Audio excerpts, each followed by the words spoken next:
The title of my talk today is What Good and Bad is VR? And I'm giving this talk working through some thoughts around VR for what it can do and where it sits amongst other expressive mediums.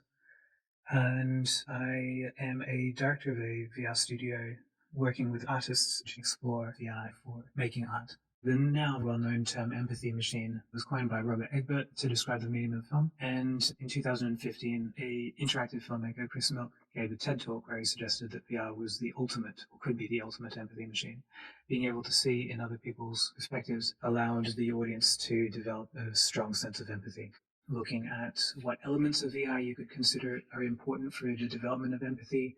Compositional elements have been described as viewer roles, the ability to hold positions of the passive observer, passive participant, active observer, active participant, points of view, so third person, first person, visual composition, whether it's in CGI, 3D or 360, or maybe photogrammetry, the manipulation of the gaze, evidence of embodiments, for example, seeing your arms, interaction, locomotion, manipulation of time. These can be played around with to create that sense of empathy. This concept has been developed into immersive journalism, human rights attitudes, improving people's sense of empathy towards people in war zones, for example, as a way of reporting about situations around the world to produce more empathic responses to it.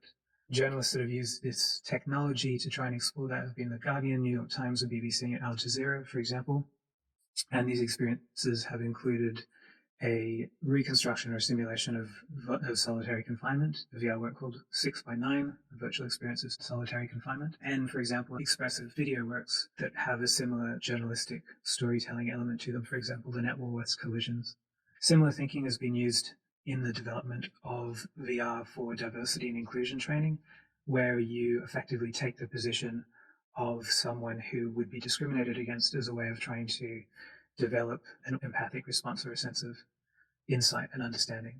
Critical research around this talks about the muddiness of the term empathy, and some scholarship around the use of VR for producing empathic responses has talked more about the experiences as perspective-taking machines, potentially the experience of taking different perspectives regardless of the content of the work itself, allows people to have more of a sense of general empathy. And in exploring VR's potential for creating these different perspective-taking experiences, they look at properties of the experiences such as immersion, presence, engagement, illusion of body ownership, and agency illusion. From here, you can get a sense of the use of VR for trying to create an experience that gives insight into others' lived experience. One critique of this approach is it's quite tokenistic. It's necessary for there to be a mediation from the designer of the experience. It's not a direct relationship with the subject. And in a lot of cases, it might be, for example, the communication of disability as an experience in which an able-bodied person with a normative body is being restricted in a certain way, which produces a sense that a disability is kind of a modification to a normative body and not a totally different way of experiencing the world. And this critique has come out of things like simulations of blindness that only really give a sense of what it's like to have suddenly become blind rather than growing up blind.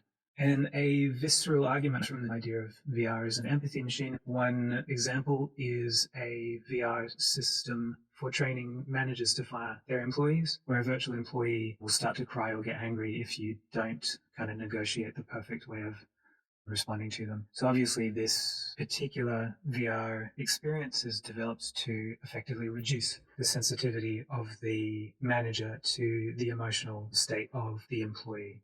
Thinking about this element of VR in desensitizing, there's a lot of examples of VR having been used for desensitizing. It's used for treating phobias, spider phobias, for example, through immersion therapy.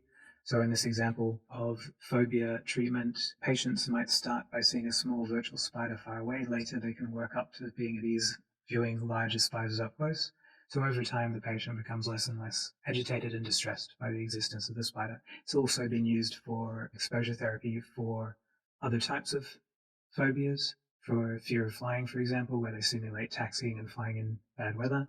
It's also been used to treat various drug addictions where patients are exposed to environmental stimuli that would trigger cravings, for example, a pub scenario, or around treatment of nicotine addiction or cocaine addiction, similarly for online gambling addiction. And in all of these ones, it's used to present the patient with a particular scenario and desensitize them at their response to that scenario. Also as a form of pain reduction for people receiving serious burns treatment, where they would be placed in an environment called Ice World, and that experience of the virtual world reduced their subjective experience of pain during the treatment.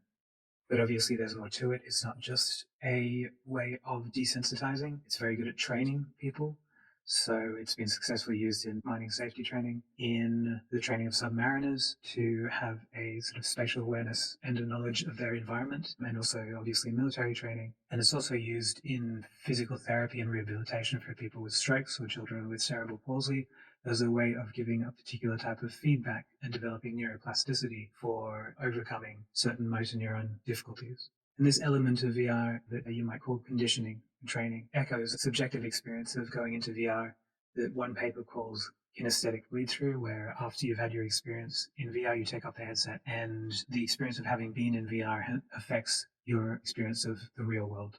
So in one example, they're showing that a VR experience that was in black and white, it was monochromatic, gave them a very acute sense of color. Their sense of the world was changed from the fact that they had been in that VR experience.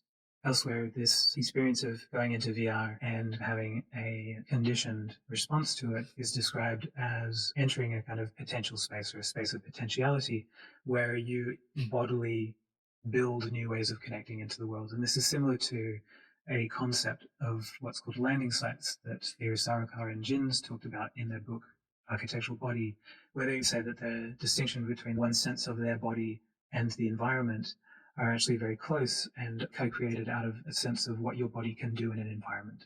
So for example, if you're a climber, you might see a cliff face as something that you can climb up instead of an obstacle. And some of this idea of conditioning, it can be seen as a similar sort of experience of building new ways of connecting in an environment with your body. The VR experience described as kinesthetic bleed-through is very similar to an experience that I had, having not skateboarded at all, playing Tony Hawk's, a computer game, and going out into the real world and having a bodily sense that a handrail down a set of stairs was something that I could grind a skateboard off of.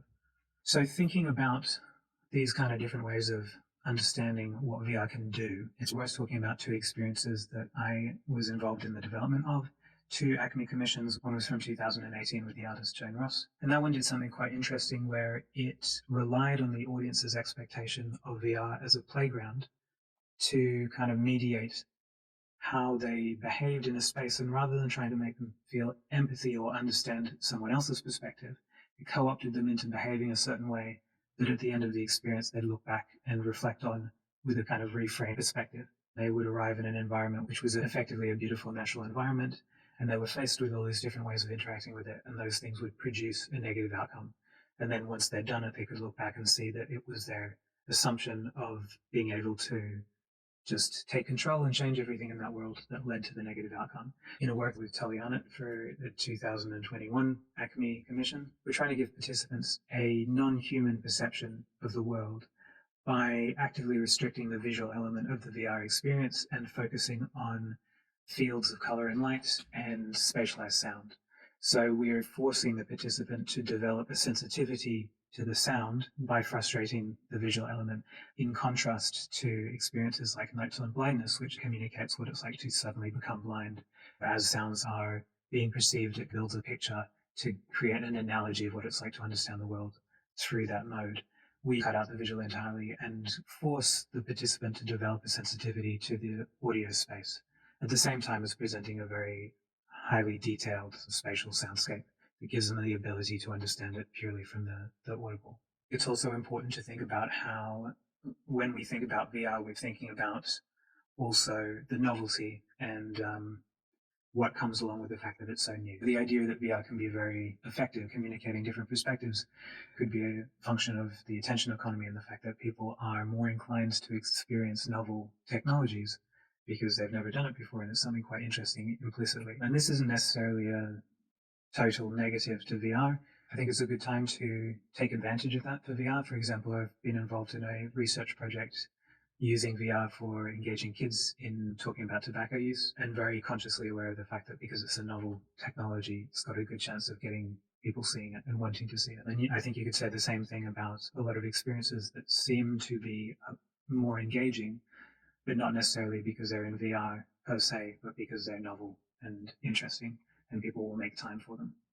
So thinking about the concept of compassion fatigue, which is fairly similar in photojournalism, there's research to suggest that it's not entirely the viewer's emotional response being reduced over time, but becoming uncomfortable with being faced with something that they have no agency to be able to affect a change to. It's not totally clear, so it could be either one. And I think we can expect VR to be less engaging over time, given that people will just have less time for it, or potentially that they will actually develop a fatigue of having an emotional response if it's being used for that.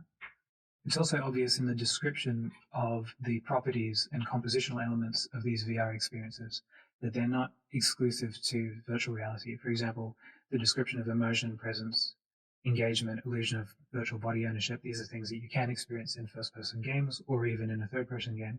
And my argument would be that actually VR doesn't radically change the modality or type of experiences that you can have. And that's clearly the case given that the tools that you use for making computer games are the same as the ones that you make for virtual reality. But the difference would be that the level of literacy needed to be able to experience certain things without being distracted or with a fairly intuitive sense of what's going on instead of just a literal bodily sense of what's going on means that it brings it to a wider audience. Another important note is to reflect on the fact that we are talking about VR as potentially the ultimate empathy machine, but the video games have been blamed for contributing to a more violent society. And if we look at some of the discussions around video games and the sort of effects that they can produce, you can say they do condition, for example, visual spatial understanding, improvements to visual spatial understanding. They condition twitch reflexes. It is not clear, given that there's a publication bias around ascribing this negative side to video games, where they actually do promote more violent behavior. And I like to talk about the book On Killing by Dave Grossman, who talks about a historical resistance to killing and low fire rates amongst riflemen in the First and Second World War, and the very concerted effort to try and change that through conditioning and desensitization and what he calls denial defense. So he identifies elements of operant conditioning and talks about the process of simulated warfare, where every aspect is rehearsed, visualized, and conditioned to the point where soldiers might respond to a real-world situation before they're even aware that it's not a simulation. And some of this training is reflected in decisions like swapping out an abstract bullseye for a human figure. And here it doesn't really matter what side of the debate in terms of violent video games you take, because it's clear that the use of training simulations has the intention of being enacted in a war scenario where there's a very strong potential of killing.